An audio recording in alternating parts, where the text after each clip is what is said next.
दुख दर्द भाव के सब मिटे, सतगुरु चरण नित से दुख दर्द भाव के सब मिटे, सतगुरु चरण नित से गुरु भक्ति बिन कछु ना बने, मेरी सकल संतन कही गुरु भक्ति बिन कछु ना बने। श्री सद्गुरु महाराज की जय।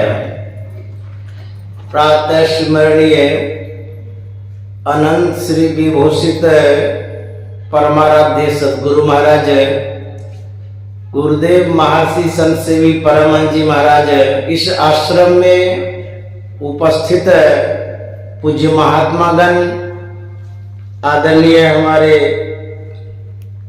अरण्यानंद बाबा, और इस समय का जो सत्संग है इसके आयोजक हैं श्री श्याम कुमार प्रजापति जी, और उनकी धर्मपत्नी है श्रीमती रंजना देवी जी। इन परिवार को भी बहुत बहुत साधुवाद। हमें कुप्पा घाट से आमंत्रित कर इन परिवार ने बुलाया सत्संग के निमित्त। जो इनके पुत्र हैं आदित्य कुमार जी और जो सुपुत्री हैं अदिति कुमारी, इन बच्चों की शुभकामना के लिए, मंगल कामना के लिए, भविष्य जीवन उज्जवल के निमित्त यह सत्संग हो रहा है। मैं भी शुभकामना मंगल कामना करता हूँ। ये दोनों बच्चे खूब पढ़े, खूब बढ़े और एक अच्छे मुकाम तक पहुँचे।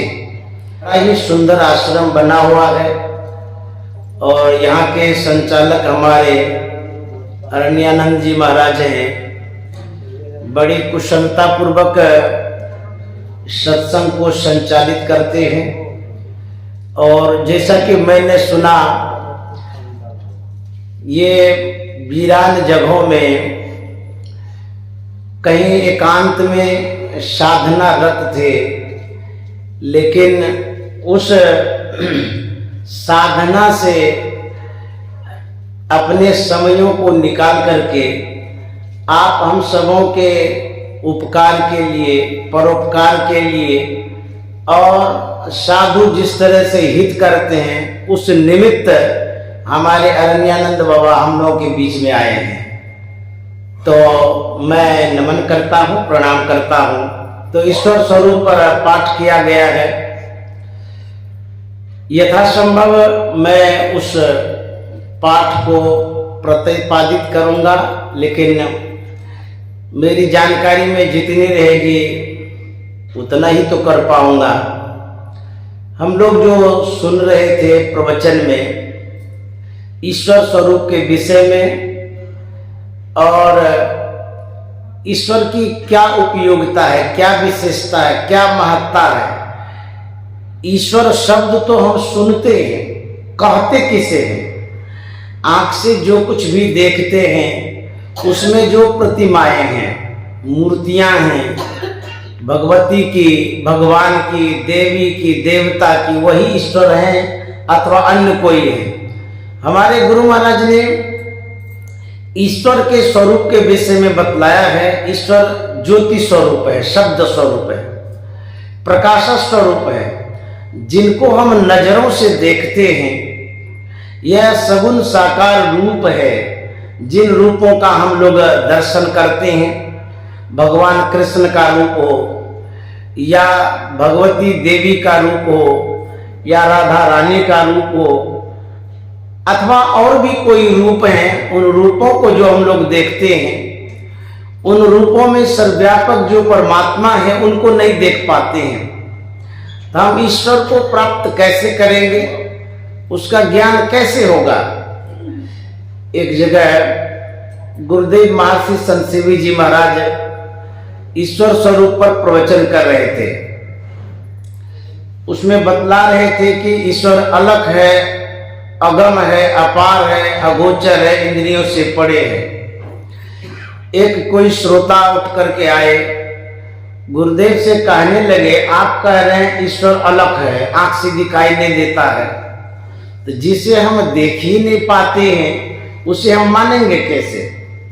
तो गुरुदेव ने कहा था कि ईश्वर विश्वास का विषय है, जो बताया जाता है उसमें विश्वास किया जाता है।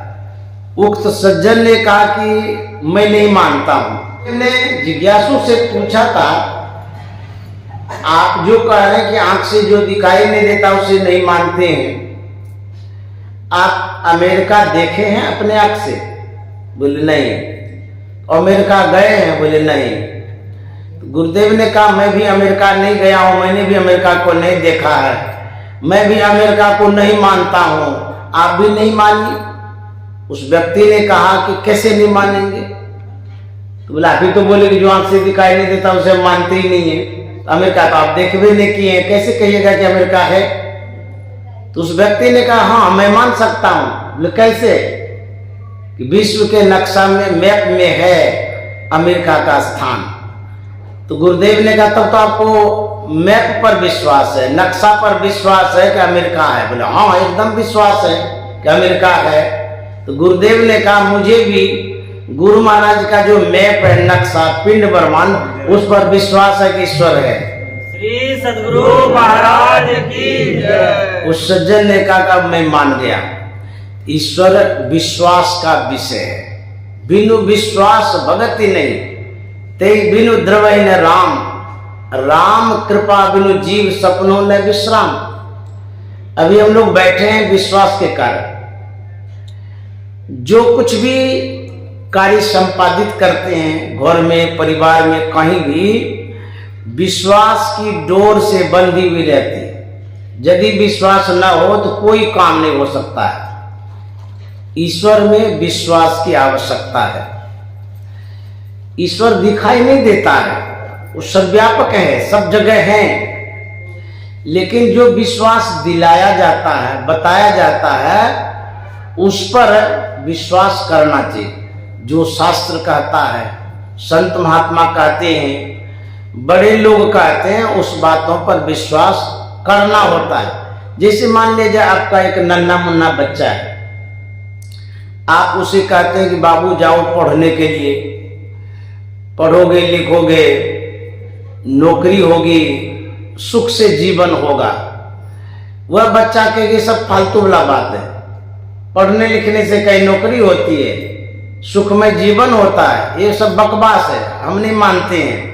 वह माँ बाप की बातों को नहीं मान करके यदि वो पढ़ने लिखने के लिए नहीं जाता है, उसका जीवन बड़ा दुर्भर हो जाता है, दुष्कर, कठिन हो जाता है। लेकिन जो बच्चा माँ बाप की बातों को मानता है, सही में पढ़ने के लिए जाता है, पढ़ते पढ़ते मंजिल को प्राप्त करता है, मुकाम को प्राप्त करता है, अच्छी नौकरी हो जाती है, जॉब हो जाता है, जब पैसा कमाने लगता है, जीवन सुखमय जब होता है, तब उनको लगता है कि माँ पिताजी सही ये कह रहे थे। कब विश्वास हुआ? जब उपलब्धि हुई, जब माँ बाप के कहे अनुसार पता चला। लेकिन विश्वास किए पहले, तो विश्वास करके चलते गए, उपलब्धि हुई बाद में। ठीक उसी तरह से जो साधु महात्मा कहते हैं, वेद पुराण में जो बातें हैं उनको मान करके चलना है। जब चलते रहेंगे तब आपके जीवन में वैसा होगा जैसा वो कह रहे हैं।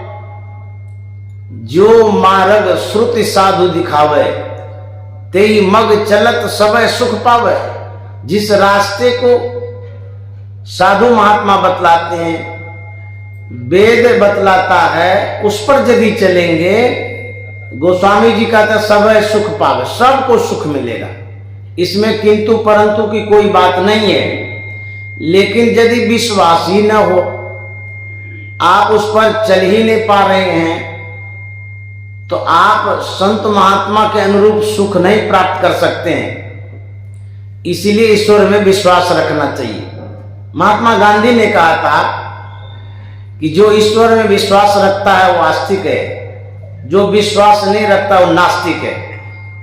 ईश्वर को नहीं मानने वाले को नास्तिक कहते हैं और ईश्वर को मानने वाले को आस्तिक कहते हैं। तो ईश्वर में विश्वास हो, आखिर कैसे होगा, कहां होगा, कौन विश्वास दिलाएंगे? तो सबसे अच्छा प्लेटफॉर्म है सत्संग। यदि आप कुछ नहीं जानते हैं, सत्संग में आइए। सत्संग में आने से आपके अंदर जो शंकाएं हैं उसका समाधान होगा। ईश्वर के विषय में चर्चा होगी, ईश्वर के विषय में समझाया जाएगा, जताया जाएगा, बताया जाएगा, तब विश्वास होगा। आप किसी को मानते कब है? जब जानते हैं तब मानते हैं। जैसे आपका बच्चा जब जन्म लिया था उस समय उसे ये नहीं पता था ये मेरी माँ है, ये हमारे पिताजी हैं। बच्चों को बताया गया, जब बड़ा हुआ उसे कहा गया ये मम्मी है, ये पापा है, ये दादा है, ये नानी है, नाना है। इस तरह से बताया गया तो बच्चा विश्वास किया, तब जाकर के वो पहचानने लगा। पहले जनाया जाता है तब जाकर के मानते हैं आप। ठीक उसी तरह से ईश्वर के संबंध में आपको बताया जाता है, उसके प्रभाव को, महत्व को जब आप जानते हैं तब मानते हैं। जाने बिनु न होय प्रतीति, बिनु प्रतीति होय नहीं प्रीति, प्रीति बिना नहीं भक्ति दृढ़ाई, जिमे खगेश जल के चिकनाई। जब तक आप जानते नहीं है, मानते भी नहीं है, तो जानेंगे कैसे? जब आप किसी को जानना चाहते हैं उसका संपर्क करिए, उसके साथ में जाइए, देखिए, सुनिए, उसके प्रभाव को आप महसूस करेंगे तब मानेंगे। जैसे मान लिया जाए झारखंड के मुख्यमंत्री यहाँ आ जाएं साधारण वेशभूषा में, तो आप उतना कदर नहीं करेंगे, उतना सम्मान नहीं करेंगे, क्योंकि आप पहचानते ही नहीं है। जैसे आम सत्संगी बैठे हैं वैसे ही कह देंगे बैठ जाइए।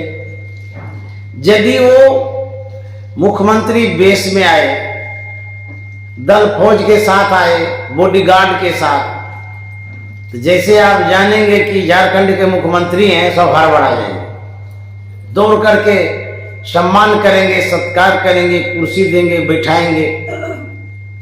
इस तरह से आप उसको माने कब? जब जाने। तो पहले जानते हैं तब मानते हैं। तो जानने के लिए पूरा संसार पड़ा हुआ है। संसार को जान करके क्या करिएगा? संसार को जानते रहेंगे, जीवन अधूरी रह जाएगी, जान नहीं पाएंगे। तो जानना किनको है? एक ईश्वर को जानना है, परमात्मा को जानना है, जिनके जानने के बाद किसी और को जानने की आवश्यकता ही नहीं रहती है। इसलिए संत मत कहता है एक ईश्वर को जानिए, परमात्मा को जानिए, उसी की भक्ति करिए, इसी से आपका परम कल्याण होगा। इसलिए एक ईश्वर की भक्ति आवश्यक है। गुरुदेव महर्षि संत सेवी जी महाराज गए थे दिल्ली स्वास्थ्य लाभ के लिए। वहां पर डॉक्टरों को दिखाया गया, डॉक्टर साहब देखे सुने। डॉक्टर साहब जिज्ञासा करते हैं कि महाराज आप किनको मानते हैं? साधु वेश में देख करके डॉक्टर साहब ने इस तरह से जिज्ञासा किया। गुरुदेव ने कहा मैं एक ईश्वर को मानता हूं, उन्हीं की भक्ति करता हूं। डॉक्टर साहब ने कहा मैं भी मानता हूं, भक्ति करता हूं। तो गुरुदेव ने कहा आप किनकी भक्ति करते हैं?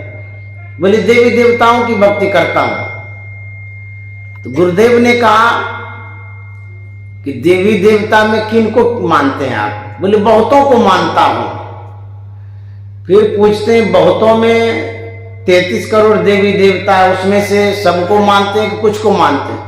बोले नहीं नहीं, सबको तो नहीं मानता, कुछ को मानता हूं। गुरुदेव ने कहा कुछ में से कौन कौन है? तो डॉक्टर साहब ने कहा कि हनुमान जी हैं, गणेश जी हैं, शंकर जी हैं, दुर्गा है, काली है आदि 8-10 देवता का नाम गिना दिए। और डॉक्टर साहब कहते हैं कि बाबा ठीक करते हैं ना? गुरुदेव ने कहा देवी देवताओं को आप मानते हैं, उसकी भक्ति करते हैं तो ठीक ही करते हैं, लेकिन बहुतों का भक्ति करते हैं ये ठीक नहीं करते। बहुदेव उपासी जो बने हुए हैं ये ठीक नहीं है। किसी एक को यदि आप मानते, उसकी भक्ति करते तो ठीक रहता। डॉक्टर साहब ने कहा कि सब दिन मानते आए हैं तो कैसे छोड़ सकते हैं? तो गुरुदेव ने कहा सबको तो नहीं मानते हैं आप, 8-10 को मानते हैं। बोले कि हमारे पूर्वज जो थे, पिताजी थे, सब कोई मानते थे, इतने देवता को हम भी जानते हैं तो मानते हैं, और देवता को तो जानते ही नहीं है। तो बोले कि यदि आप यही 8-10 की पूजा करते रहेंगे तो मान लिए जाए आप इलेक्शन में खड़े हो गए, विपक्ष में 32 करोड़ वोट गिरता है, आपके पक्ष में 1 करोड़ गिरता है, किनकी जीत हो गई? बोले 32 करोड़ वाले। तो गुरुदेव ने कहा तब तो आप हार जाएंगे। बोले हाँ हार तो जाएंगे। गुरुदेव कहते हैं ठीक उसी तरह से यदि आप 8-10 की पूजा करते रहेंगे और सब देवता विपक्ष में हो जाएंगे तो आपका तो हालत खराब हो जाएगा। सब लड़ने के लिए आ जाए तो यदि 10 की ही पूजा करते हैं तो उसमें से एक का चुनाव कर लीजिए, चयन कर लीजिए कि कौन सबसे शक्तिशाली है। हनुमान जी हैं, शंकर जी हैं, गणेश जी हैं, दुर्गा हैं, किसी एक को चुन लीजिए, एक पर आश्रित हो जाइए। यदि एक आपका कल्याण नहीं कर सकता है तो 10 से कल्याण कैसे होगा? क्योंकि 33 करोड़ उधर है, 32 करोड़ उधर है। तो बोले कि बाबा सब दिन मानते चले आए हैं, कैसे छोड़ सकते हैं? मानने के लिए मान रहे हैं, यदि छोड़ देंगे कुछ हो जाएगा तो अनहोनी हो जाएगी, रुष्ट हो जाएंगे तो गुरुदेव ने देखा कि अभी भी नहीं समझे। फिर गुरुदेव कहते हैं डॉक्टर साहब अभी जो आप जिस बीमारी का इलाज करते हैं उसमें आप किस पद पर हैं? तो डॉक्टर साहब ने कहा कि मैं तो अभी आंख कान गला का इलाज करता हूं, अभी तो मैं स्पेशलिस्ट हूं। तो गुरुदेव ने कहा इसके पूर्व क्या थे आप? बोले इसके पहले तो मैं MBBS था, जनरल इलाज करता था, सभी बीमारियों का इलाज करता था। तो गुरुदेव ने कहा जब सभी बीमारियों का इलाज करते थे तब आपका सम्मान और पद कैसा था? अभी एक का करता, अभी कैसा है? बोले पहले तो जनरल डॉक्टर थे, साधारण पद पर थे, उतना सम्मान नहीं होता था। अभी तो मैं स्पेशलिस्ट हूं, अभी बहुत सम्मान है, अभी तो हम सबसे बड़े डॉक्टर हैं। गुरुदेव ने कहा ठीक उसी तरह से सभी देवताओं की पूजा करते रहेंगे तो MBBS बने रहेंगे, एक ईश्वर की उपासना करेंगे तो स्पेशलिस्ट बन जाएंगे। तो गुरुदेव ने कहा एक की पूजा करिए, चाहे वो आप दुर्गा की करिए, काली का करिए, गणेश का करिए, हनुमान का करिए। उस एक देवी देवताओं में उसके आत्मस्वरूप को जानिए। जब उसके आत्मस्वरूप को जान जाएंगे तो सभी की जो आत्मा है एक जैसी है, सबकी पहचान हो जाएगी। हमारे गुरु महाराज ने कहा है देवी देव समस्त पूर्ण ब्रह्म परम प्रभु गुरु में करे निवास कहत है संत सबो। गुरु पूजे सब देव न पूजे, गुरु पूजा सब पूजा, प्रथम देव गुरुदेव जगत में और न दूजो देवा। यदि एक की पूजा करते हैं तो सबकी पूजा हो जाएगी। कैसे? मान लिया जाए माताएं लोग बड़ी बनाती है, पकौड़ा बनाती है, पकौड़ी बनाती है। आप जब बेसन को घोलते हैं तो उसमें नमक डालते हैं, तो जो भी पकौड़ा पकौड़ी बनाते हैं समान रूप से नमक पड़ जाता है। कोई माताएं ऐसा करे कि बेसन को घोल दे, एक एक पकौड़ी में नमक डालने लगे तो किसी में कम किसी में बेसी होगा। तो जब बेसन में डालते हैं तो समान रूप से पड़ जाता है। ठीक उसी तरह से एक ईश्वर की पूजा करेंगे तो सभी देवी देवताओं की पूजा हो जाएगी, कोई बाकी नहीं रहेगा। एक एक देवता की पूजा करेंगे तो बहुत बाकी रह जाएगा। हमारे गुरुदेव कहा करते थे, लोग मकान पर पानी टंकी रखते हैं 1000 लीटर का, 2000 लीटर का। इस तरह से जो टंकियां रहती हैं उसमें पानी कहां से आता है? मोटर से ऊपर उठाते हैं, टंकी में देते हैं। तो जितनी टंकी है उसमें जो पानी है वो समाप्त होता है ना। 1 घंटा में, 2 घंटा में, 1 दिन में, 2 दिन में तो टंकी खाली हो जाती है। फिर उसमें भरते हैं, फिर खाली होती है, फिर भरते हैं। तो यदि आप संबंध जोड़ लेंगे बोरिंग से, जो जमीन से पानी निकलता है, तो भीतर में पाताल में जो पानी वो घटता नहीं है, कभी नहीं घटता है। कितना भी निकाल लीजिए वो घटबे नहीं करेगा। ठीक उसी तरह से जो देवी देवता है, जैसे सरस्वती माता है, वो माता विद्या देने के लिए आई है, उसको डिपुट कर दिया है, बांट दिया गया कि आप विद्या देते रहिए। उसके बाद और भी देवता हैं, गणेश, शंकर आदि, सबको ईश्वर के द्वारा कार्य संपादित करने के लिए, संसार चलाने के लिए भेजा गया है। इस तरह से अलग अलग देवी देवता अपने कार्य को करते हैं, लेकिन शक्ति कहां से आ रही है? ईश्वर से, परमात्मा से। वही शक्ति दे रहे इनको। तो देवता के पास शक्ति सीमित है, ईश्वर के पास शक्ति असीमित है। जैसे पानी कितना भी निकालिए धरती से, जमीन से, वो घटने वाला नहीं है, लेकिन टंकी का पानी घट जाएगा। उसी तरह से देवी देवताओं के पास जो शक्ति है, सब कुछ नहीं दे सकते, क्योंकि वो भी ईश्वर से जुड़े हुए हैं। ईश्वर से उनका रिलेशन संबंध है, ईश्वर से पालित पोषित होते रहते हैं देवी देवता लोग। इसीलिए संत महात्मा कहते हैं, ईश्वर की यदि उपासना करते हैं, पूजा करते हैं, तो सबकी पूजा हो जाएगी। एक वृक्ष है, यदि उस वृक्ष के डाल पात में पानी देंगे तो वृक्ष सूख जाएगा, और यदि जड़ में दे देंगे तो वह पानी डाल में, पात में, सब में चला जाएगा समान रूप से, और हरा भरा रहेगा। उसी तरह से इस एक ईश्वर की उपासना करने से आपकी उपासना पूरी होगी, ईश्वर की प्राप्ति होगी। एक बार संत तोतापुरी जी महाराज गए थे रामकृष्ण परमहंस के पास। रामकृष्ण परमहंस से तोतापुरी जी महाराज ने कहा था, मुझसे ब्रह्म दीक्षा ले लो तब तुमको ब्रह्म ज्ञान होगा। रामकृष्ण परमहंस ने कहा, इसकी क्या आवश्यकता है? बोले कि जब तक ब्रह्म का ज्ञान नहीं होगा, निर्वाण की प्राप्ति नहीं होगी, आवागमन नहीं छूटेगा, मोक्ष नहीं मिलेगा। तो रामकृष्ण परमहंस ने कहा था, मैं माँ काली माँ से पूछ लेता हूं, वो आदेश करेगी तो मैं ले लूंगा। तो ले जाके पूछो। गए काली माँ के पास। इतने बड़े वो उपासक थे कि काली माँ हूबहू दर्शन देती थी, बातचीत होती थी, जैसे हम आप बात कर रहे हैं। माँ का आवाहन किया गया, काली माँ प्रत्यक्ष सामने खड़ी हो गई। बोले, बेटा क्या बात है, बताओ। रामकृष्ण परमहंस ने कहा था कि माँ, एक संत आए तोतापुरी जी महाराज, वो कहते हैं ब्रह्म दीक्षा लेने के लिए, क्या इसकी आवश्यकता है? तुम इसकी आपूर्ति नहीं कर सकती हो? काली माँ को तो कहना, हाँ, तुमको निर्वाण प्राप्त हो जाएगा, मोक्ष मिल जाएगा, हम सब कुछ कर देंगे, कोई आवश्यकता नहीं है दीक्षा लेने की।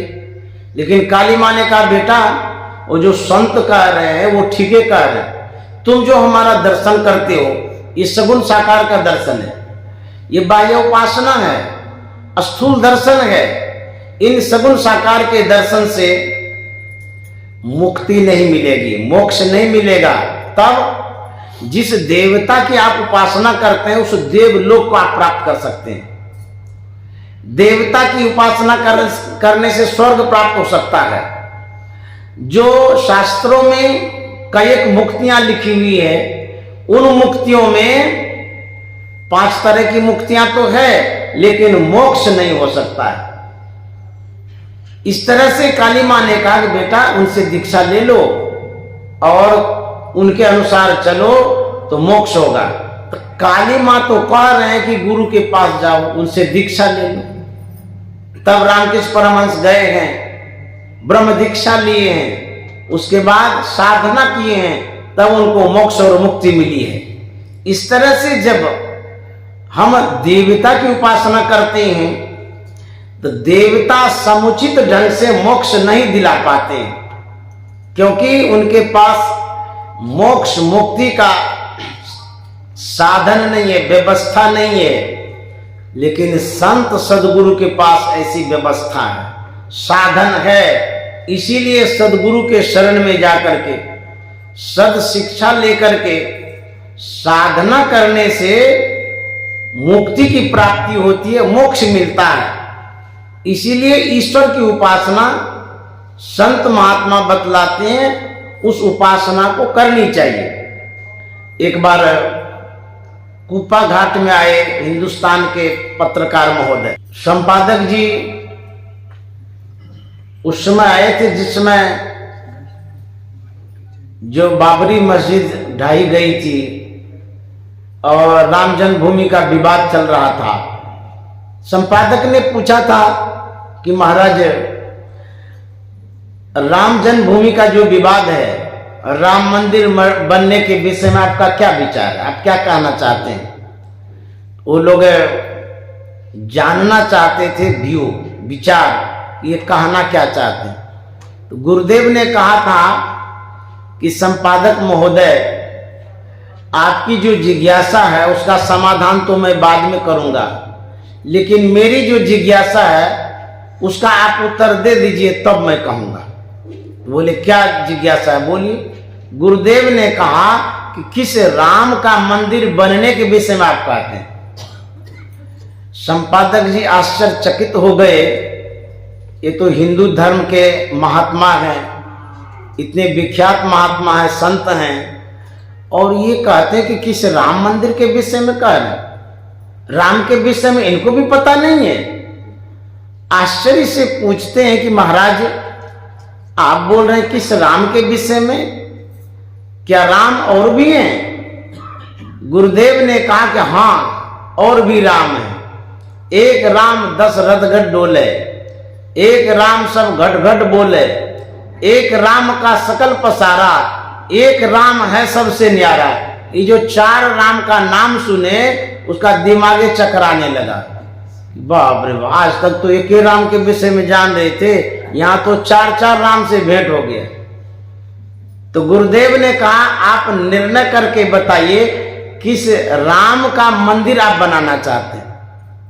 एक राम 10 रथ घर डोले, जिस राम का अवतार हुआ था सगुण साकार रूप में, वो अब शरीर में नहीं है, उसके लिए बनाने की आवश्यकता ही नहीं है। एक राम सब घट घट बोले, जो राम सभी घट में है, हम में है, आप में है, सब में है, वही तो उसका घर है। जब हमारे अंदर में राम है तो राम का तो यही घर है। एक राम सब घट घट बोले, एक राम का सकल पसारा। एक राम ऐसे है जिसने पूरी दुनिया बना दी। जब वो दुनिया बना सकते हैं, उसके लिए हम बनाएंगे घर, वो तो सामर्थ्यवान है।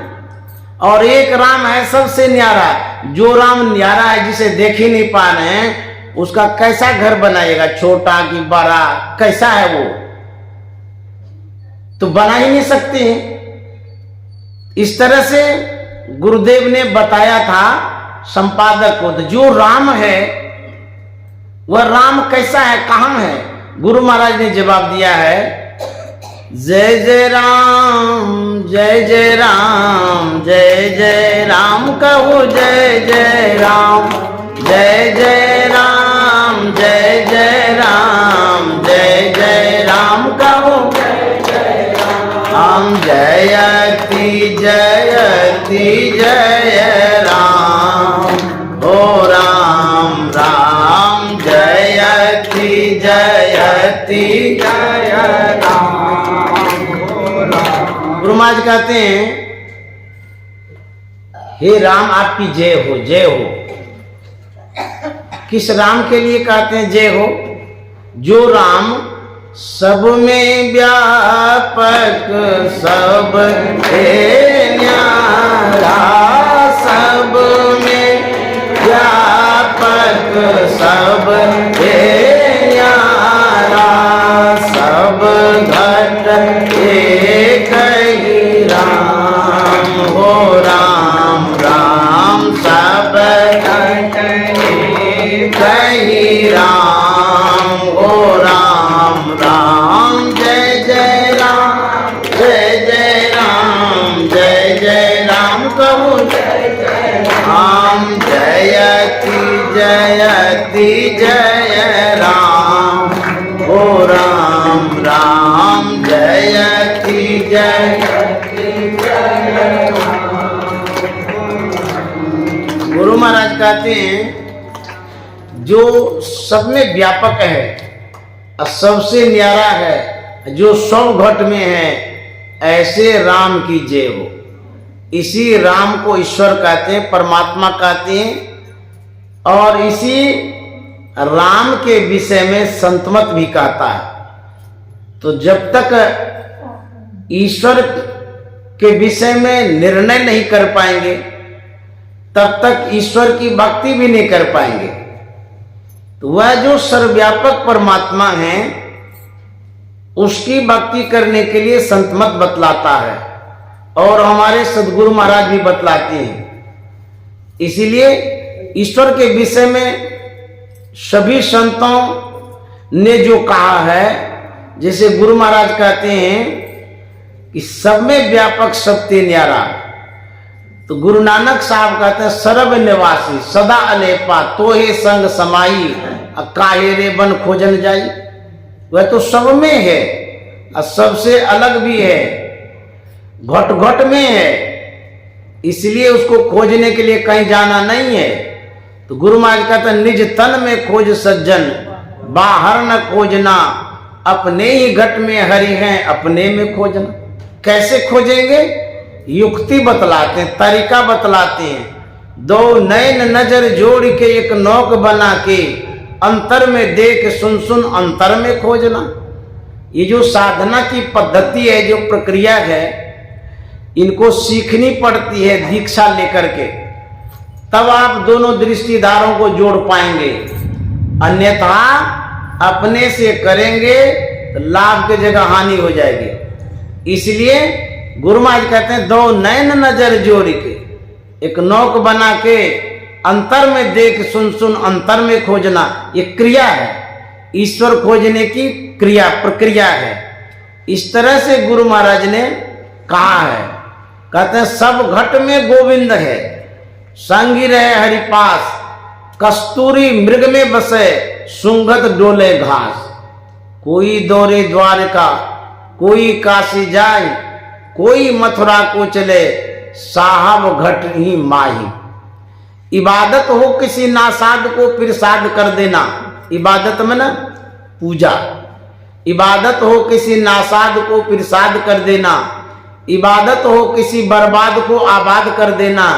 यही सीखा हमने मुर्शद के कदम छूकर, खुदा से अगर मिलना पता खुद का लगा लेना। जब तक खुद का पता नहीं चलेगा खुदा का पता नहीं चलेगा। इसलिए आत्म स्वरूप का ज्ञान होना बहुत जरूरी है। आपन ही को खोज मिले जब राम से नहीं, अपने आप की खोज करिए। आप कौन हैं, कैसे हैं? जैसे आपसे हम पूछेंगे आप हाथ हैं कि नहीं? नहीं, ये हाथ तो हमारा है। माथा आप है कि नहीं? माथा तो हमारा है। आपका जो अंग है, उस अंग के विषय में जब पूछते हैं तो बोलते हैं ये हमारा अंग है। आप कहां हैं? यदि आप आध्यात्मिक हैं तब तो कहेंगे हम अंदर में हैं, अन्यथा अध्यात्म से सरोकार नहीं है तो कहेंगे हम तो सामने में खड़े हैं, सामने में बैठे हम ही तो हैं। ये आप नहीं है, आपका ये रूप है, बाह्य रूप, स्थूल रूप। आपका जो सही में वास्तविक रूप है वह रूप दिखता नहीं है, वह भीतर में है। कैसा है? ईश्वर अंश जीव अविनाशी, चेतन अमल सहज सुख राशि। हम ईश्वर के अंश हैं, अभिन्न अंश। कैसे? चेतन, अमल, कोई मल नहीं है उस पर, और सुख की राशि, सहज सुख की राशि हम हैं, लेकिन दुख में पड़े हुए हैं। क्यों? अपने आप को जानते ही नहीं है। चिदानंद में देह तुम्हारी, विगत विकार जान अधिकारी। जो चिदानंद है, आनंद स्वरूप है, सच्चित हैं, उस रूप को कौन जानता है? कहते हैं कोई अधिकारी, जिसे अधिकृत किया जाता है। जैसे दीक्षा लिए, दीक्षा लेने के बाद अधिकृत किया जाता है, अधिकार दिया जाता है, आप भजन करिएगा तो ईश्वर परमात्मा का दर्शन होगा। तो जो अधिकारी बनेंगे, जैसे आप नौकरी करते हैं तो पद पर प्रतिष्ठित हो जाते हैं तो अधिकारी बन जाते हैं। तो अधिकारी जो होते हैं वही कार्य को कुशलता पूर्वक संपादित कर सकते हैं, और जो अधिकारी ही नहीं है वो कैसे करेगा? इसलिए जान अधिकारी, अधिकारी बनेंगे तब जानेंगे। इसी के लिए दीक्षा की आवश्यकता है, भजन भेद की आवश्यकता है। जब तक आप बूझेंगे नहीं तो सूझेगा भी नहीं, और सूझेगा नहीं तो समाधान नहीं हो सकता है। एक एग्जाम्पल देते हैं, उदाहरण महाभारत का। भागवत कथा में ये बातें हैं। एक बार अर्जुन नरक गया, नरकवासियों से उसने अपनी हालात के विषय में कहा, बताया कि देखिए भगवान श्री कृष्ण सदा कहते रह गए, जो मेरी शरण में आ जाता उसका उद्धार कल्याण हो जाता है।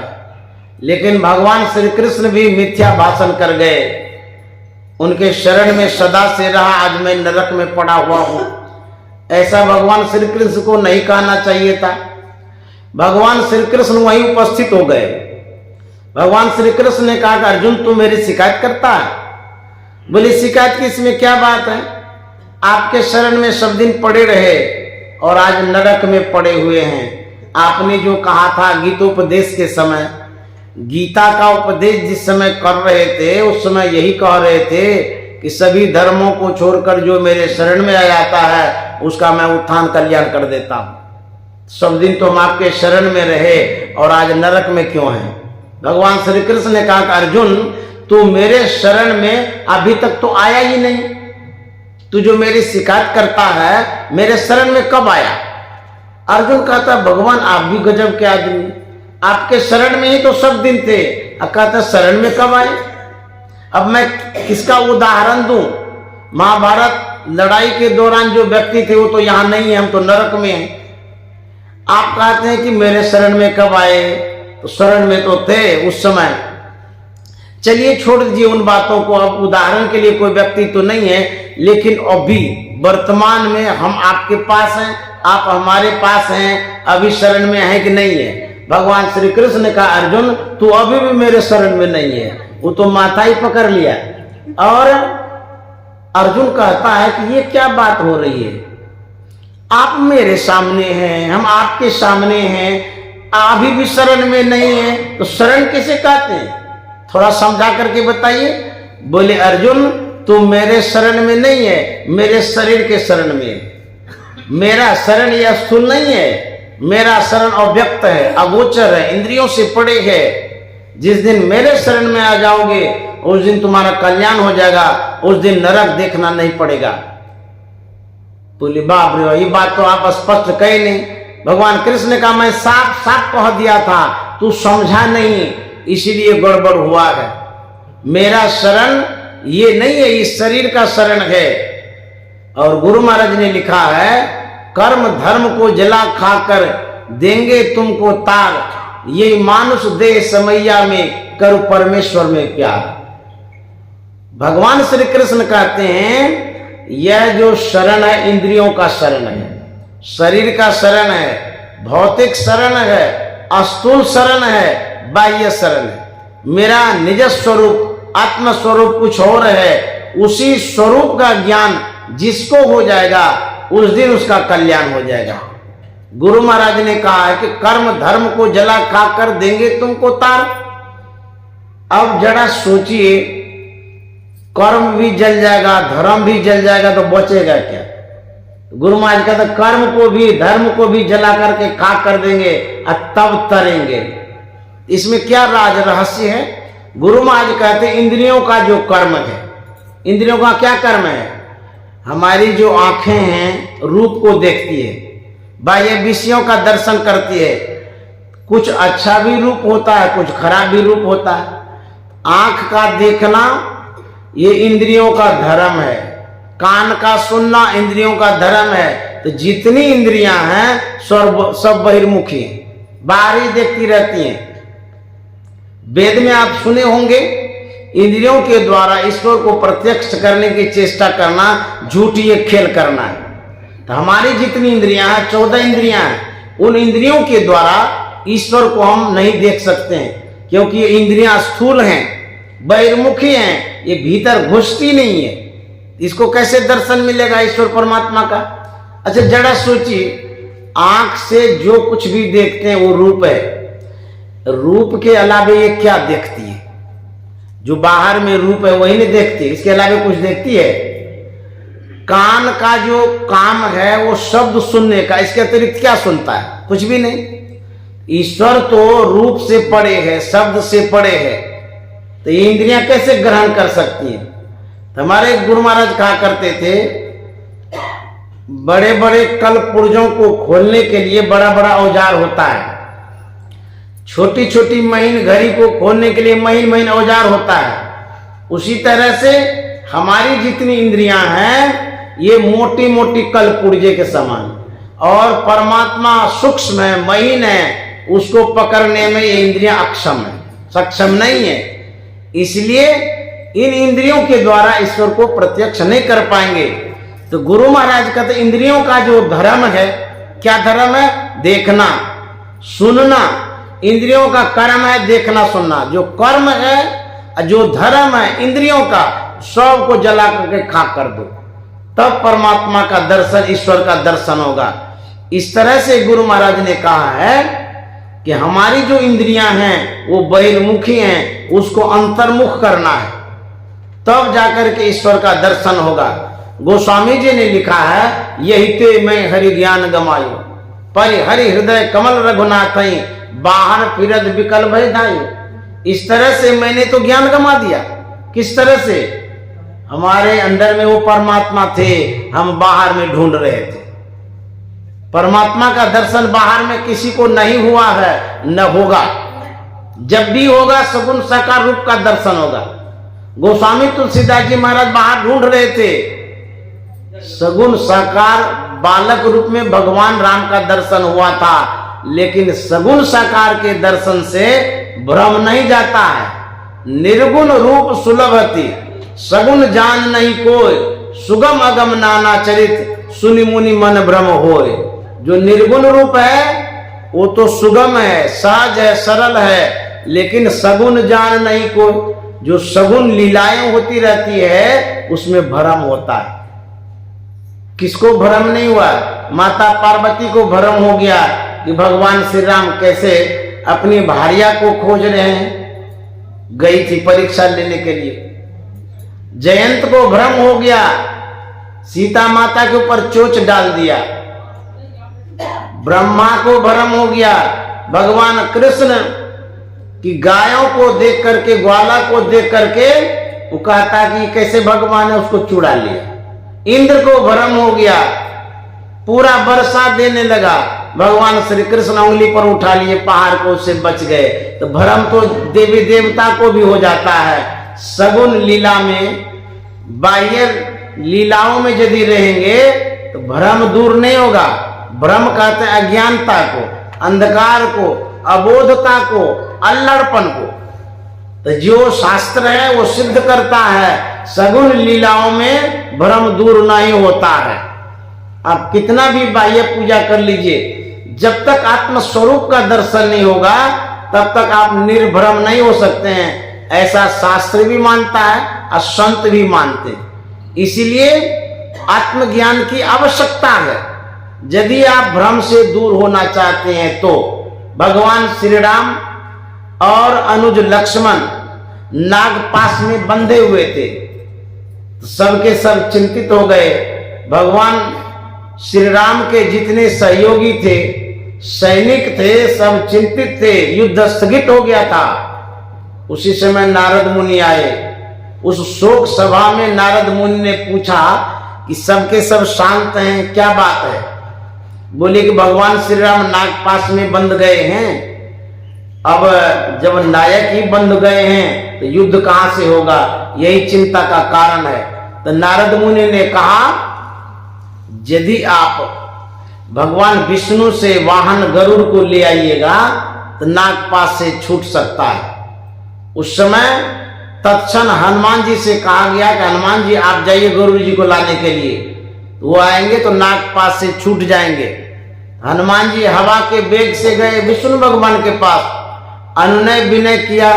भगवान विष्णु से कहते भगवान श्री राम संकट में पड़ गए हैं, नागपाश में बंध गए हैं, अपने वाहन को दीजिए, भगवान श्री राम को उस कष्ट से वो दूर करेंगे। भगवान विष्णु ने तुरंत गरुड़ को आदेश दिया कि जाओ। तो गरुड़ जी और हनुमान जी आते हैं जहां पर नागपाश में बंधे हुए थे। भगवान श्री राम और लक्ष्मण आकाश मार्ग से आ रहे थे।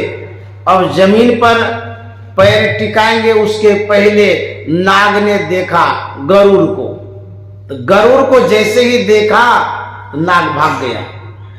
तो नाग तो भाग गया, लेकिन गरुड़ के अंदर में मोह हो गया, अज्ञानता आ गई, भ्रम हो गया, शंका हो गया। अरे ये क्या हो गया? हमको तो प्रयास भी नहीं करना पड़ा, नाग भाग गया। अब गरुड़ जी महाराज के मन में जो भ्रम होता है, वहां भगवान श्री राम हैं और होश हवास में हैं, क्योंकि नागपाश से छूट गए हैं। भगवान के सामने गरुड़ जी हैं, तो भगवान का दर्शन हो रहा है। उस समय भी भ्रम हो रहा है, अज्ञानता तो है भगवान के सामने। तो भगवान श्री राम हैं और गरुड़ के भीतर में भ्रम है। वो सोचता है भगवान हैं, अपने आप को नागपाश से छुड़ा न सके, और हम प्रयास भी नहीं किए, नाग भाग गया। अब इन शंकाओं का समाधान करें तो कैसे करें? क्योंकि यदि किसी से पूछेंगे तो कहेगा कैसा बेवकूफ आदमी भगवान पर भ्रम करता है, मारबो करेगा। तो गरुड़ जी सोचते हैं कि अब तो काम यहाँ का हो गया है, तो मेरे अंदर में जो भ्रम भूत घुस गया है, इसको उतारने के लिए ब्रह्मज्ञानी के पास चलते हैं। वहां से उड़े चले गए विष्णु भगवान के पास। उनसे कहते हैं भगवान हम तो गए थे नागपाश से छुड़ाने के लिए, नाग तो पहले ही भाग गया, लेकिन मेरे मन में एगो शंका हो गया। बोले क्या? शंका ये हो गया है कि वो भगवान हैं, अपने आप को छुड़ा ना पाए, लेकिन ऐसा क्यों? भगवान का दर्शन हो रहा है, सगुण साकार भगवान के रामायण में लिखा हुआ है, तभी भ्रम है। भ्रम कहता है अज्ञानता को। अज्ञानता जिस दर्शन में रह जाए वो पूर्ण दर्शन नहीं है।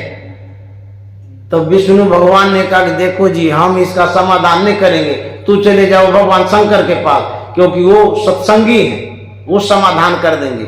यहां से गए भगवान शंकर के पास।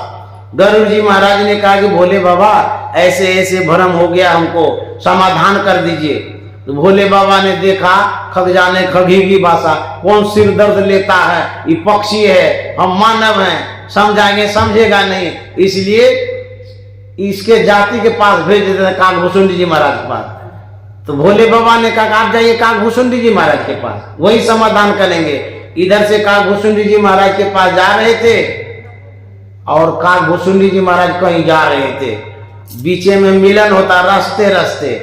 और गरुड़ जी महाराज ने कहा कि महाराज आप ही के पास हम जा रहे थे, एक शंका है, समाधान कर दीजिए। तो गरुड़ जी महाराज को कहते हैं मिले गरुड़ मार्ग में भाई, कवन भांति समझाओ तो ही, जब कछु काल करिए सत्संगा, तब कहीं होए मोह भ्रम भंगा। काकभूषुंडी जी महाराज ने क्या कहा? अरे आप तो रास्ते रास्ते मिले हैं, बैठ करके बात करेंगे, कुछ समय तक सत्संग करेंगे, तब न समाधान होगा। रास्ते रास्ते में कैसे समाधान होगा? यहाँ तो थोड़ी सी बातें होगी, वो भी उड़ते उड़ते जो बातें होती है उस पर विश्वास मत करिए, जो बैठ के बातें होती है उस पर विश्वास करिए। तो उड़ते उड़ते में बात ये होता है, मन में कुल बुला रहा है कुछ पूछने का, बाबा भेंट गए तो कुछ पूछ लिए और उसके बाद चलते रहे। इससे शंका समाधान नहीं होता। बैठ के बात करेंगे कुछ दिनों तक, तब काकभूषुंडी जी महाराज ने सत्संग सुनाया, रामायण में है, बहुत दिनों तक सत्संग सुनाया, तब शंका का समाधान हुआ। हमारे गुरु महाराज महर्षि में परमानंद जी महाराज लगातार 3 महीनों तक अखंड सत्संग का जिज्ञासा समाधान किए। 3 महीनों तक जब सत्संग किए तो समाधान हुआ था। 3 मिनट में चाहेंगे शंका समाधान हो जाए तो कैसे होगा? काकभूषुंडी जी महाराज ने कहा था, धर्म कथा बाहर सत्संग, अंतर सत्संग ध्यान भंगा। जो बाह्य सत्संग अभी कर रहे हैं इससे अल्पकालिक शंका का समाधान होगा। जब आप ध्यान करेंगे, वो अंतर का सत्संग है, वो भी सत्संग है, तब पूर्ण समाधान होगा, तब सभी शंकाओं से दूर हो जाएंगे, तब आप मोक्ष और मुक्ति को प्राप्त करेंगे। तो पहले सत्संग जरूरी है बाहर का, दूसरा ध्यान करना जरूरी है, तो समाधान होगा। अन्यथा आप जो मनमुखी काम करते हैं करते रहिए, आवागमन में पढ़ते रहिए, उसके बाद दुख भोगते रहिए। गीता में बातें कुछ और है, आप कुछ और कर रहे हैं। भगवान श्री कृष्ण कहा के कुछ और गए हैं, आप कुछ और कर रहे हैं, तो कैसे कल्याण होगा? भगवान श्री कृष्ण ने कहा गीता में ध्यान करने के लिए, आप ध्यान नहीं करते हैं तो भगवान का क्या बात रखते हैं? भगवान का तो बात ही नहीं रख रहे हैं। भगवान श्री कृष्ण की भक्ति थी मीराबाई।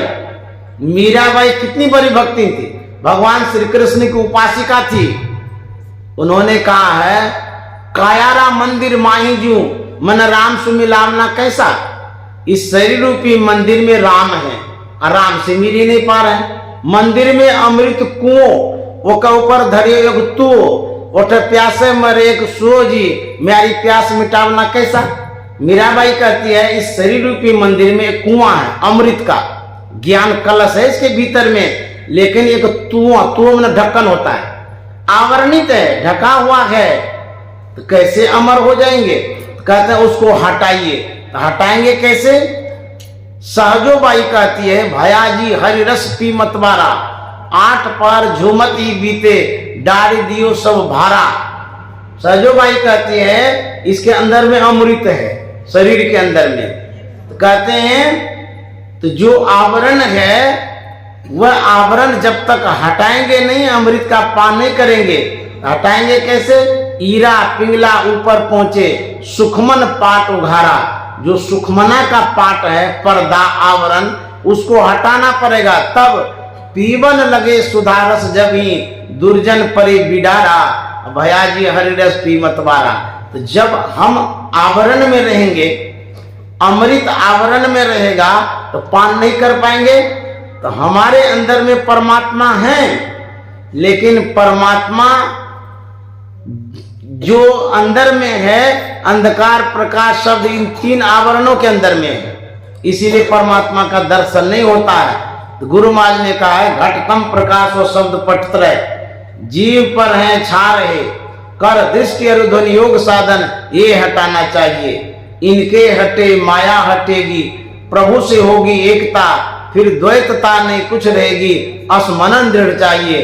तो जो आवरण है अंधकार का, प्रकाश का और शब्द का, इन्हीं तीनों आवरणों को हटाने के लिए गुरु महाराज ने सरल युक्ति साधना बतलाई है। बिंदु ध्यान विधि, नाद ध्यान विधि, सरल सरल जग में प्रचारी।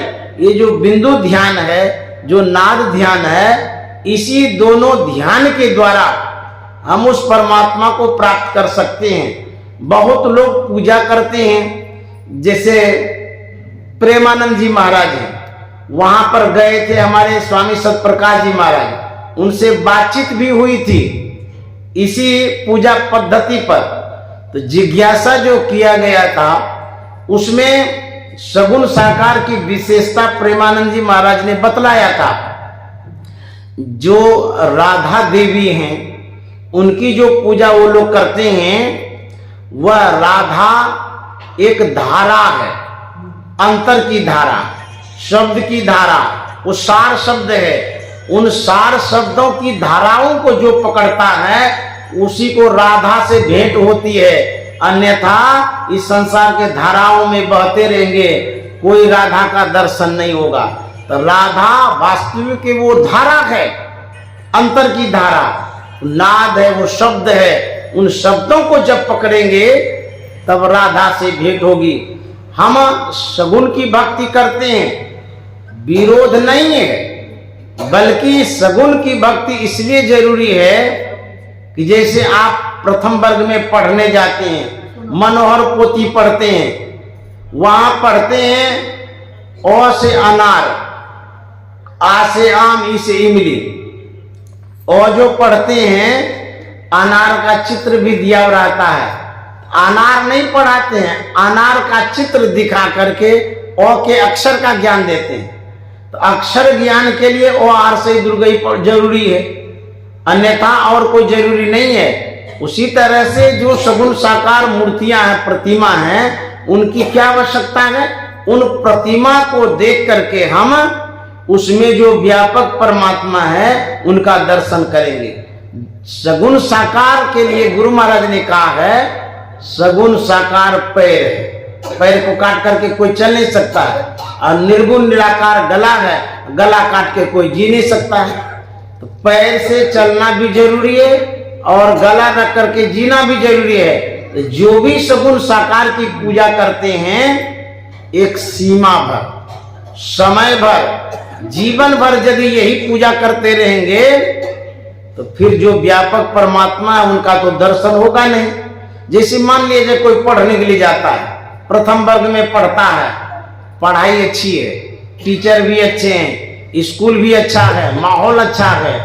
कोई बच्चा कहे कि बड़ा अच्छा माहौल है, इसी में सब दिन पढ़ेंगे बुढ़ापा तक, तो दूसरा का ज्ञान होगा, तीसरा का ज्ञान होगा, छोड़ना तो पड़ता है। प्रथम वर्ग को छोड़ करके दूसरे में जाते हैं, दूसरे को छोड़ करके तीसरे में जाते हैं, तीसरे को छोड़ करके चौथे पांचवें में जाते हैं। इस तरह से BA MA PhD डिलीट करते हैं, छोड़ना पड़ता है। उसी तरह से सगुण साकार की जो पूजा है, इस पूजा को प्रारंभ में जरूरी है।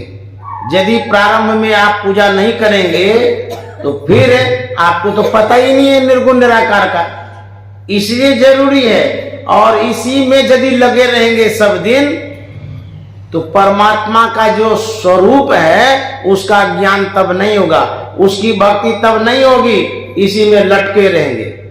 तो सब दिन सगुण पूजा करने की नहीं है, जब तक समझदारी नहीं आती है तब तक। मान लीजिए कोई लड़की है, वो जाकर के खेलती है, छोटी बच्ची है। गांव देहात में ऐसा होता है कि गुड़वा गुड़िया बनाते हैं, उसके बाद बालू का घर बनाते हैं, बारात आती है, शादी हो जाती है वही गुड़वा गुड़िया का, और उसी क्रम में जो बच्चे होते हैं उसका भी शादी मान लेते हैं कि इससे इसकी शादी हो गई। क्या वो वास्तविक शादी है? वो तो झूठी वाली है। जब वही लड़की वास्तव में मंडप पर आती है, सिंदूरदान जब होता है, वो दोनों लड़का लड़की मुस्कुराते हैं, अरे बच्चा में जो खेल रहे थे वो तो झूठे खेल रहे थे, वास्तव में अभी शादी हुई है।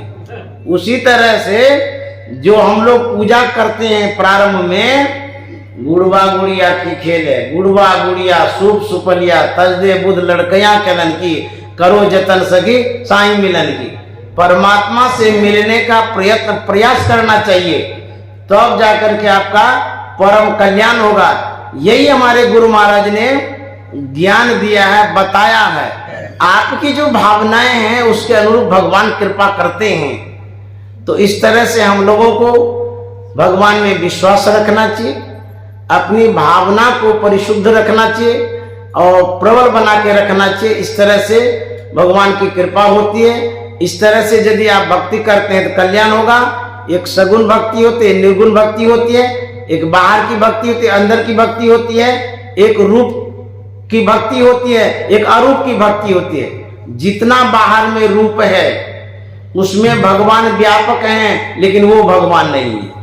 यदि भगवान का दर्शन करना चाहते हैं तो जिस रूप की पूजा करते हैं, जिस रूप का दर्शन कर रहे हैं, उस रूप में जो व्यापक है उसका दर्शन करने का प्रयास करिए। यही संत मत बतलाता है। श्री सद्गुरु महाराज महाराज की जय।